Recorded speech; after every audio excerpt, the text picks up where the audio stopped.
మయన్మార్లో కేకే park అనే ప్రాంతంలో ఇలాంటి 7-8 సైబర్ స్కామ్ కాంపౌండ్స్ ఉన్నాయంట. అంతేకాదు అక్కడ ఒక్కొక్క సైబర్ స్కామ్ కాంపౌండ్ ఒక్కొక్క ఫ్రాడ్కి ఇన్ఫేమస్ అనమాట. అంటే మనం చూస్తే ఒక కాంపౌండ్ డిజిటల్ అరెస్టులు పనిచేస్తూ ఉంటుంది, ఇంకోటి ఇన్వెస్ట్మెంట్ ఫ్రాడ్స్ పనిచేస్తూ ఉంటుంది, ఇంకోటి మన యొక్క డేటా కనుక్కుని దానికి సంబంధించిన టార్గెట్స్ ఇస్తుంది అనమాట. ఎవరైతే దాన్ని ఇరుక్కుపోయారో వాళ్ళకి మన దగ్గర నుంచి డబ్బులు ఎలా రాబట్టాలి అని చెప్పి. అలానే ఎవరైతే నాన్ రెసిడెంట్ ఇండియన్స్ ఉంటారో వాళ్ళని కూడా టార్గెట్ చేస్తారు. అంటే ప్రవాస భారతీయులు కానీ ఎవరైనా అవుట్ సైడ్ ఉండి వాళ్ళని కూడా టార్గెట్ చేసేసి వాళ్ళకి హనీ ట్రాప్ వేయటం, వాళ్ళ దగ్గర నుంచి ఇన్వెస్ట్మెంట్ రిలేటెడ్ డబ్బులు తెప్పించడం, ఇలాంటివన్నీ చేస్తూ ఉంటారు అనమాట. రోజువారీ ఇలా సైబర్ నేరాల్లో యువతికి ట్రైనింగ్ ఇచ్చి టార్గెట్లు ఇస్తారంట. డైలీ మినిమం ఇంత నువ్వు రాబట్టాలి, మినిమం ఇంత ఫ్రాడ్ చేయాలి అని చెప్పి.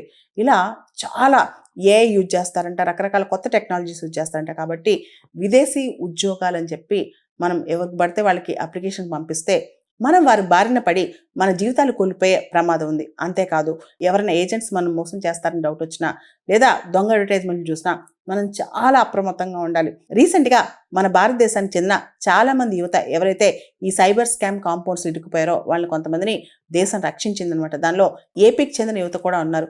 వాళ్ళు చెప్పిన కథనాలతో మనకు అర్థమవుతుంది ఇంత దారుణంగా ఈ సైబర్ స్కామ్ కాంపౌండ్స్ ఆపరేట్ అవుతున్నాయని. ఈ సైబర్ స్కామ్స్ అనేవి లేదా సైబర్ ఫ్రాడ్స్ అనేవి $multi-billion బిజినెస్ అయిపోయిందనమాట. చాలామంది చైనీస్ నేరగాళ్లు మయన్మార్ బేస్డ్గా ఈ ఆపరేషన్ స్టార్ట్ చేశారు. కాంబోడియా, లావోస్, థాయిలాండ్, వియత్నాం ఇక్కడంతా ఈ నెట్వర్క్ పాకుపోయిందనమాట. ముఖ్యంగా అక్కడ ఈ డ్రగ్ ట్రాఫికింగ్ కావచ్చు, ఇదంతా గోల్డెన్ ట్రయాంగిల్ ఏరియా. దాంతోపాటు మనం చూస్తే అక్కడ పొలిటికల్గా కూడా చాలా అనిశ్చితి ఉంటుందన్నమాట. వీటన్నిటి వల్ల అక్కడ సైబర్ నేరగాళ్లు చెలరేగిపోతున్నారు. మనమే జాగ్రత్తగా ఉండాలి.